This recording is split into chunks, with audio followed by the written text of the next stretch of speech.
Hai sahabat Lugas TV, jangan lupa dukung channel kami Lugas TV dengan cara like, comment, share, and subscribe.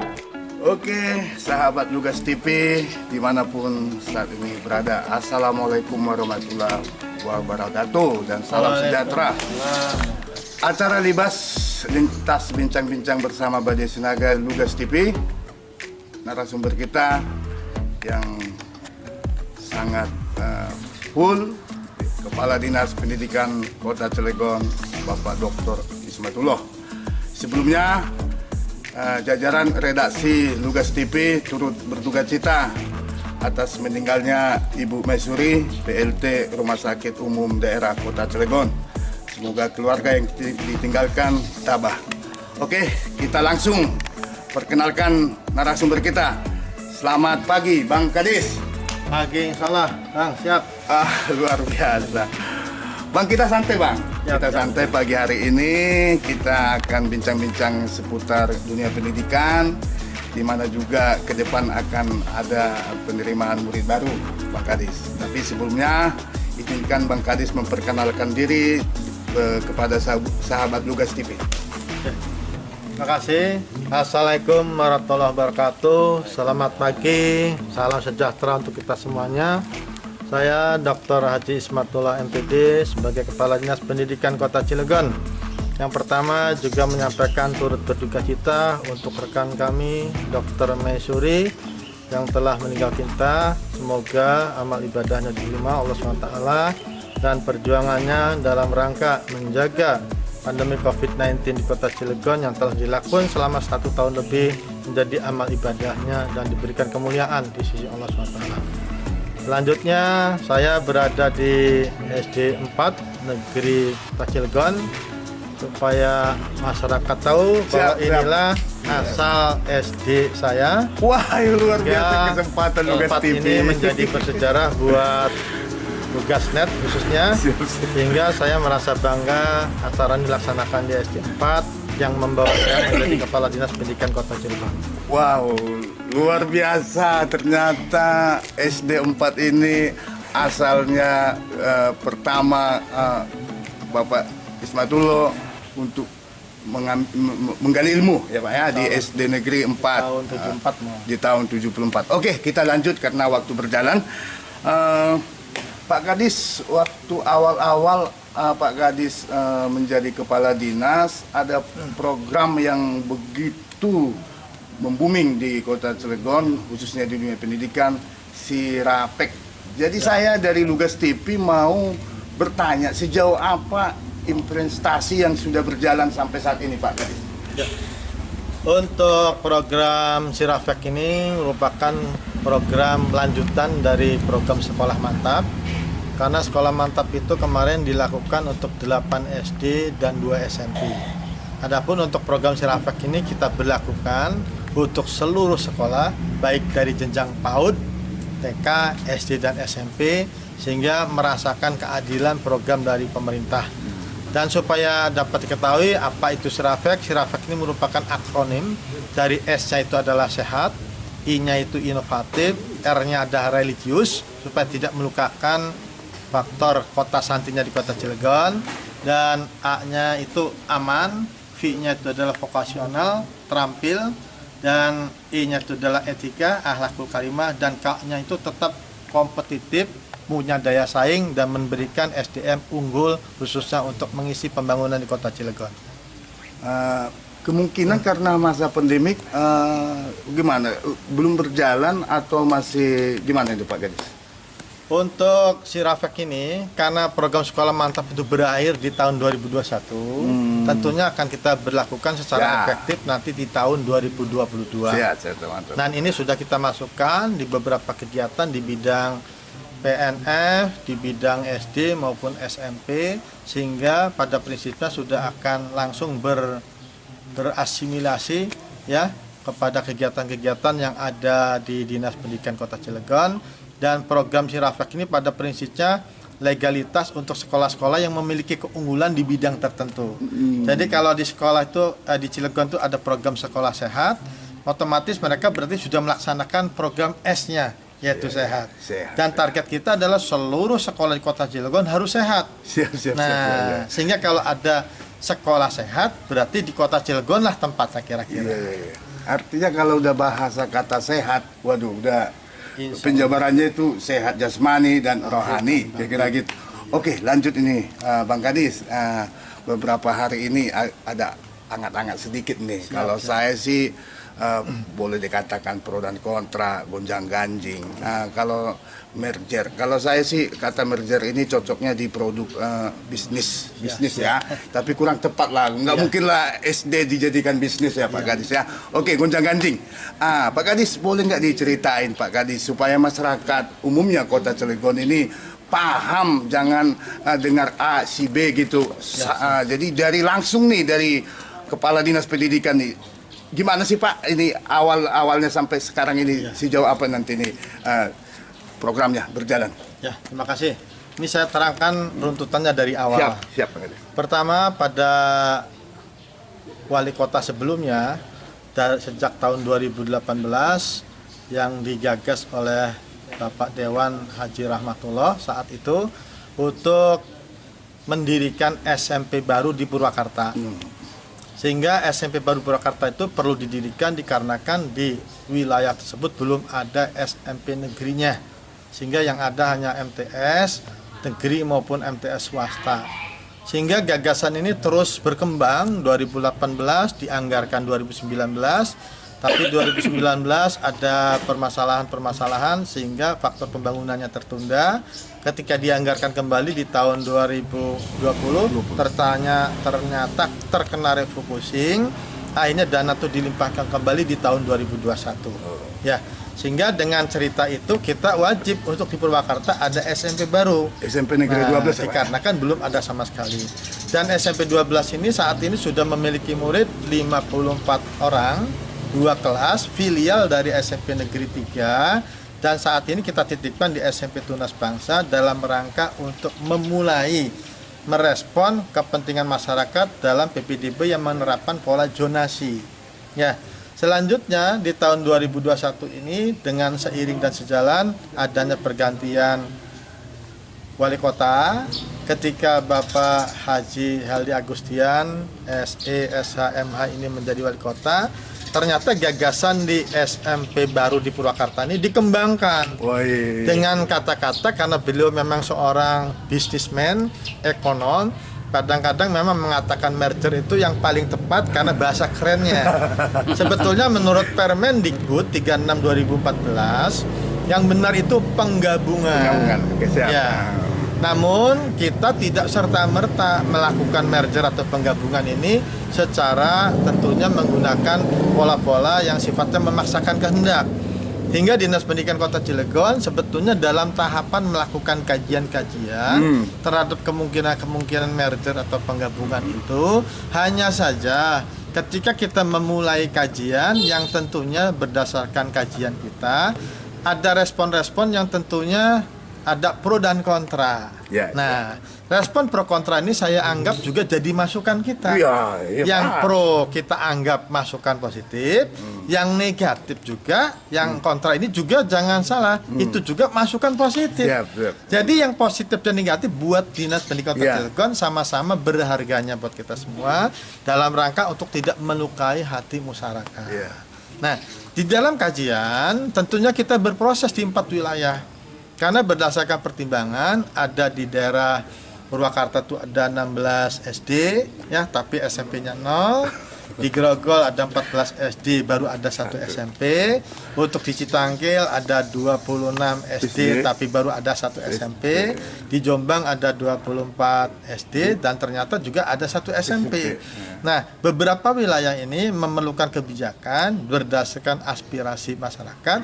Ternyata pola zonasi itu sekolah harus ada di sekitar komunitas masyarakat. Dengan pola zonasi ini berharapnya menutup peluang-peluang untuk adanya masuk secara paksa dan hal-hal yang tidak diinginkan, sehingga masyarakat sekitar khususnya yang kurang mampu tidak merasa kesulitan, efisien dalam menggunakan ongkos ketika menuju ke sekolah. Sehingga dengan pola-pola penggabungan atau merger itu awalnya supaya masyarakat dengan cepat ya berdiri sekolah SMP baru, sekalipun pemerintah sekarang sudah memutuskan melalui rapat evaluasi wali kota kemarin bahwa insya Allah di Grogol itu akan berdiri SMP 15 tapi menumpang dulu di SD Cikuasa 2 dengan format tidak merger, tidak dihapus, tapi selanjutnya nanti akan membeli lahan di wilayah tersebut insya Allah.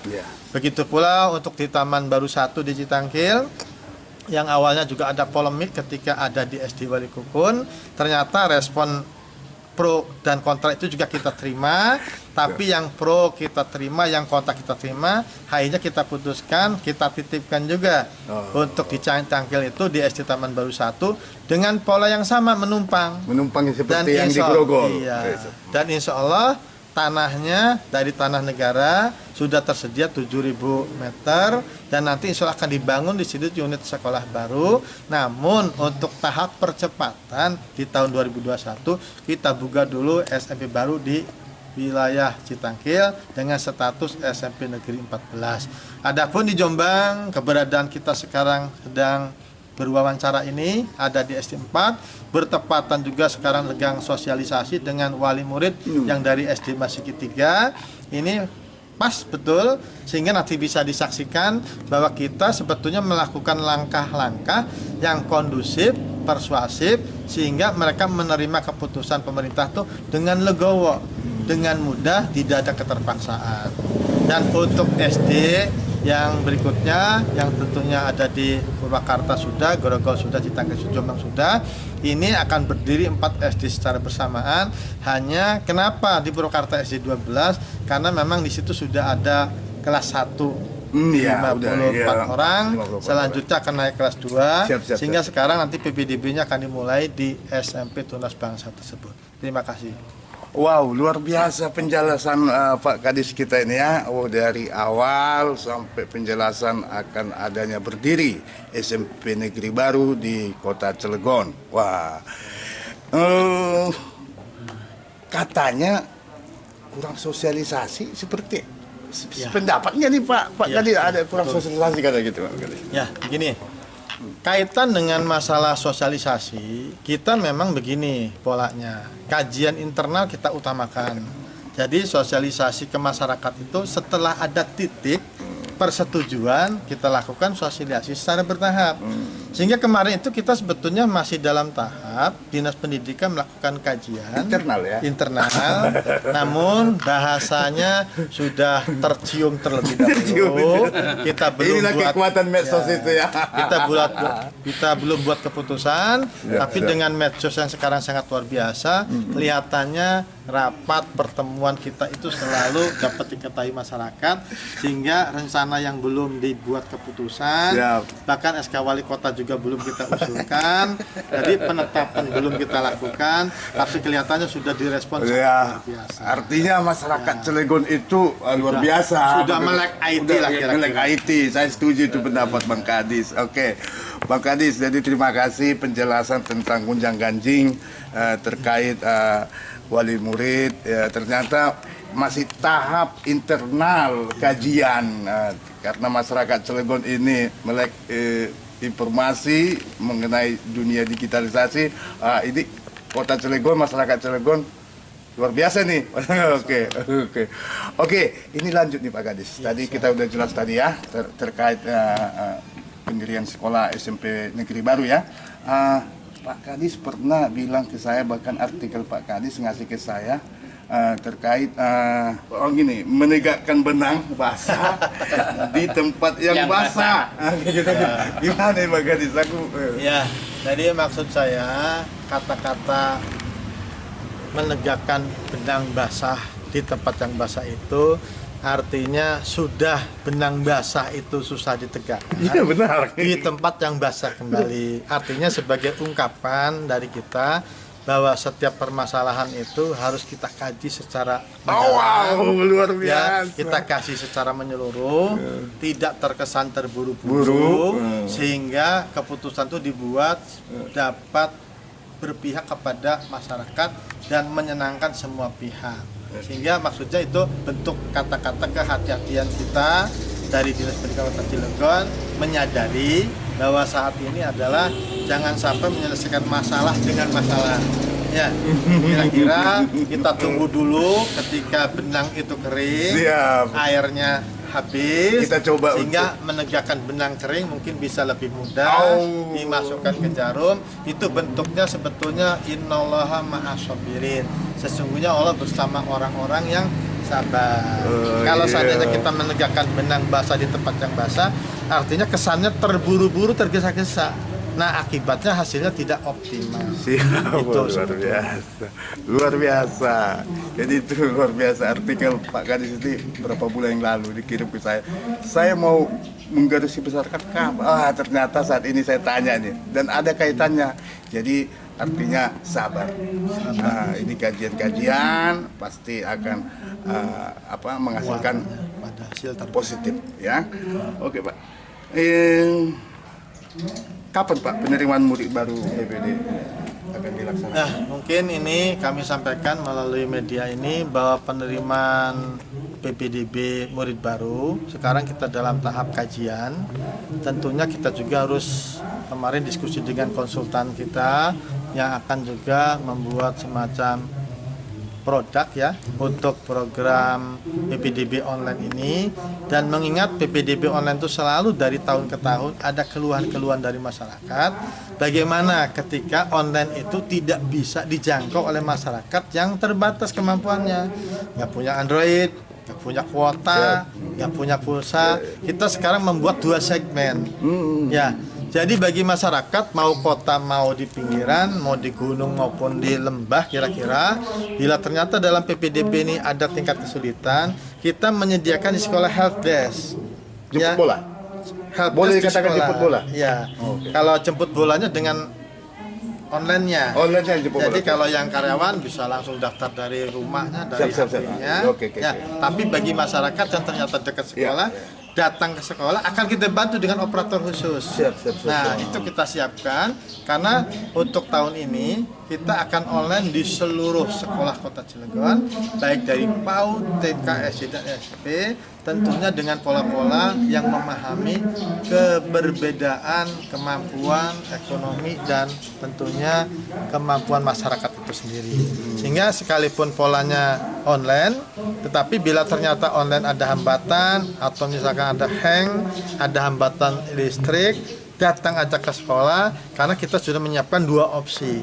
Bila hang atau ada hambatan teknologi, ya kita siapkan yang sifatnya offline-nya, sehingga online dan offline ini kita padukan menjadi sebuah program dalam rangka memberikan pelayanan prima terhadap masyarakat Kota Cilegon. Wow, mantap.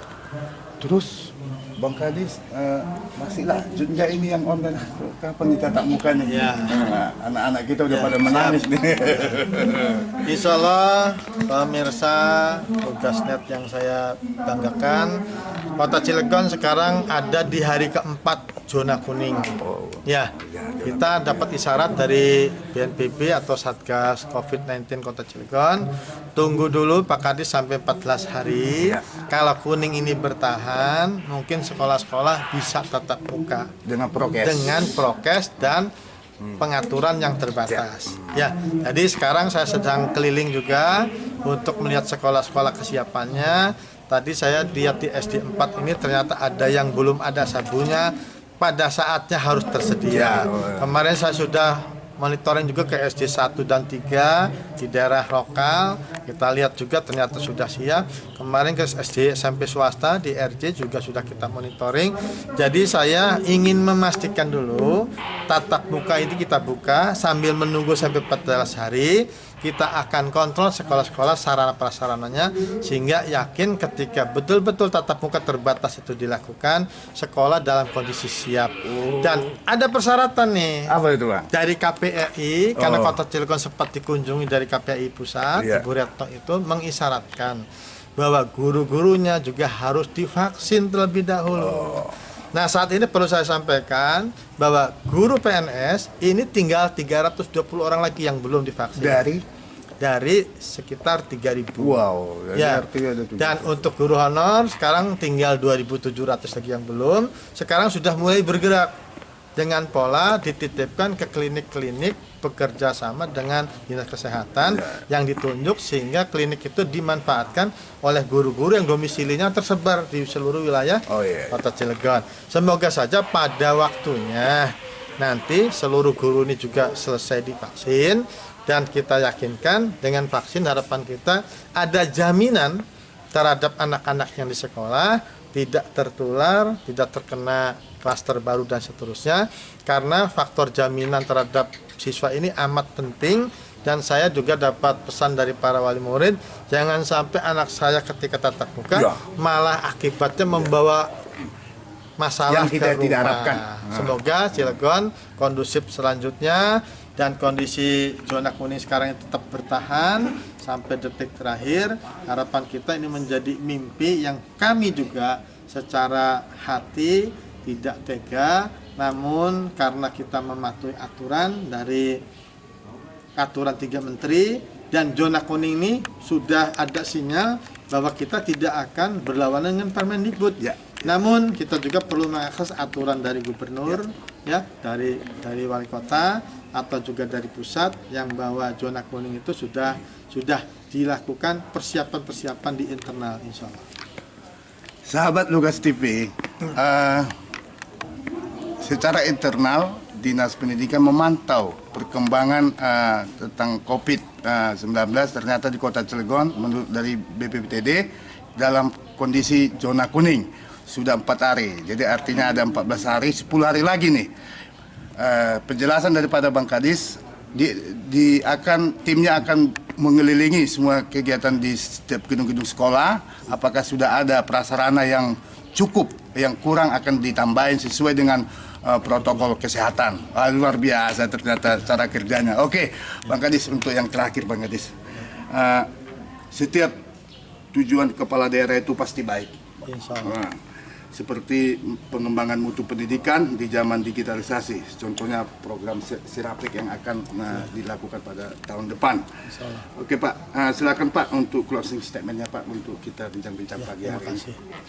Yang pertama, kepada pemirsa Lugasnet, kami menyampaikan pertama permohonan maaf kami apabila apa yang kita lakukan khususnya tentang sekolah metode daring ini bila tidak optimal. Inilah kita berada dalam sejarah yang tentunya serba susah, tetapi kita tidak perlu bersusah diri, karena pada akhirnya semoga ada manfaatnya dengan adanya pandemi COVID-19.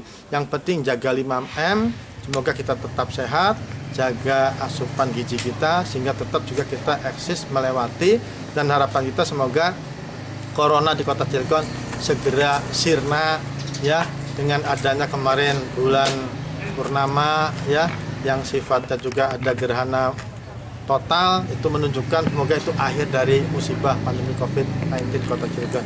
Dan selanjutnya kepada masyarakat yang terkait dengan rencana pendirian SMP baru, semoga dengan pemikiran wali kota kita sekarang yang sangat luar biasa, dengan adanya berdiri SMP-SMP baru di 4 wilayah tadi, akibatnya akan memberikan perhatian kepada masyarakat bahwa zonasi harus dijawab dengan kebijakan yang tentunya sangat luar biasa. Sekalipun kita masih menumpang, tapi menunjukkan bahwa pemerintah sensitif dapat membaca kebutuhan masyarakat.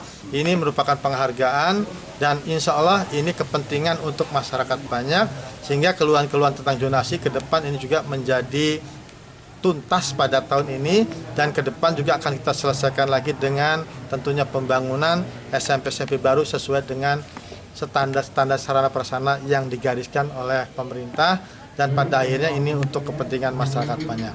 Terima kasih, semoga kita tetap sehat, jaga 5M, dan semoga menjadi mimpi kita untuk lebih baik lagi. Terima kasih. Oke, terima kasih Bang Kadis. Di akhir acara kami Libas ini ada sosok brand kami, Pak Blangkon, yang akan memberikan intisari buat kita, bincang-bincang kita. Saya persilakan ke Bang Blangkon. Assalamualaikum warahmatullahi wabarakatuh. Waalaikumsalam. Pemirsa Lugas TV dimanapun Anda berada, sudah kita simak dengar sama-sama perbincangan Bang Badia Sinaga dengan Bapak Kadis yang kita cintai ini. Kali ini Pak Blangkon menyoroti dalam hal ini. Tuhan menciptakan beberapa makhluk. Tapi hanya manusia yang dijadikan khalifah di bumi ini. Kenapa? Memang manusia diberikan akal. Makanya diwajibkan untuk manusia menuntut ilmu dari lahir sampai liang lahat. Dalam konteks ini, artinya ada pendidikan. Tuhan mempercayakan pendidikan, kepala dinas pendidikan Cilegon ada di Bapak Ismail. Semoga amanah. Amin. Cuman dalam melakukan perjuangan ini tidaklah mudah, pemirsa. Pasti banyak liku-liku berjalan. Seperti Bapak Kadis kita bilang, bagaikan menegakkan benang basah di tempat yang basah. Semoga cepat datang sinar mentari dan angin supaya benang ini menjadi kering. Sampai jumpa di sesi berikutnya. Oke, sesi terakhir. Pak Kadis, kita dari Lugasnet memberikan piagam penghargaan atas waktunya untuk bincang-bincang di acara Libas. Terima kasih. Foto ya.